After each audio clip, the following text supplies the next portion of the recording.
ठुल्ह जे 6 मुख़बिन जी बाज़ियाबी जे लाइ पुलिस नाकाम बणिजी वई। मुख़बिन जी बाज़ियाबी जे लाइ वारसनि पारां राॼोड़ी कोशिशूं हलंदड़ मुख़बिन जी बाज़ियाबी ऐं शहर में वधंदड़ बदमनी ख़िलाफ़ एहतिजाजी मुज़ाहिरो करे धरणो हंयो वियो।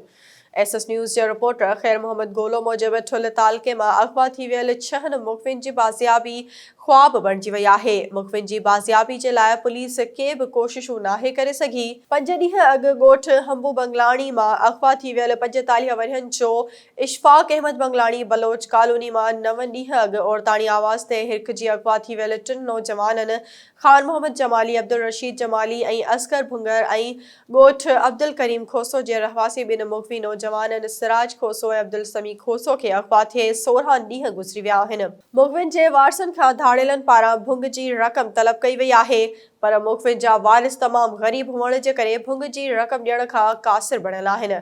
ॿिए तरफ़ मसाइल कम्युनिटी ठुल्ह ऐं जमियत उलमा इस्लाम पारां वधंदड़ बदमनी ख़िलाफ़ मरकज़ी जामिया मस्जिद खां एहतिजाजी जुलूस कढियो वियो, जेको शहर जे मुख़्तलिफ़ चौकनि ऐं रस्तनि खां थींदो रहबर चौक वटि पहुतो, जिते मचिटल मुज़ाहिरीन टायरनि खे बाहियूं ॾेई रोड ब्लॉक करे छॾियो, जंहिं करे ईंदड़ वेंदड़ ट्रैफ़िक कुझु वक़्त लाइ मुअतल थी वई। अॻवाननि मौलवी अली हसन बुर्ड़ो, सालार मीर हसन बुर्ड़ो, कारी इनायतुल्ला महर, कारी करमुद्दीन हक़ानी ऐं ॿियनि चयो त ठुल्ह पुलिस जी नाअहली जे करे ग़रीब माण्हू अग़वा थी रहिया आहिनि। शहर में बदमनी वधी वई आहे, फ़ौरी तौर नोटिस वरितो वञे।